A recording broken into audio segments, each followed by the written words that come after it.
অবশ্যই আতঙ্কিত হওয়ার মতো বিষয় না। এখানে আসলে মূলত আশঙ্কার বিষয়টা হচ্ছে আপনার যে 6 বছর আগে মেরে ফেলা অলরেডি তার জন্য মানে তার হত্যাকাণ্ডের জন্য 20 জনের ফাঁসির রায় আছে।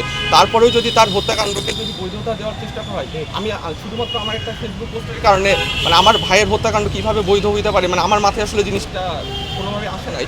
তো আবার একই সাথে সেখানে এরাও বলছে যে হচ্ছে না, এই যে ওর ভাই যেই পথে গেছে আমিও সেই পথে যাব, অথচ মানে এই টাইপের জাস্ট আমি একটা ফেসবুকে জাস্ট একটা মন্তব্য করছি।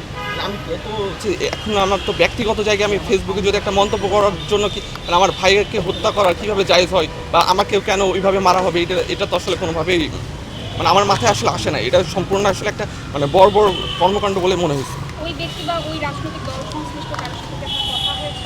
না, আমাদের সাথে আসলে আমি বলি সবসময় আমরা হচ্ছে আসলে কখনোই সবসময় হচ্ছে এই ধরনের ব্যাপারগুলো চেষ্টা করি যে কোনো রকমের রাজনৈতিক দল বা কারোর সাথে কোনো রকমের যোগাযোগ না করতে, কিন্তু তাদের পক্ষ থেকে বা কেউ তো আমাদের পক্ষে সাথে যোগাযোগ করার চেষ্টাও করে নাই।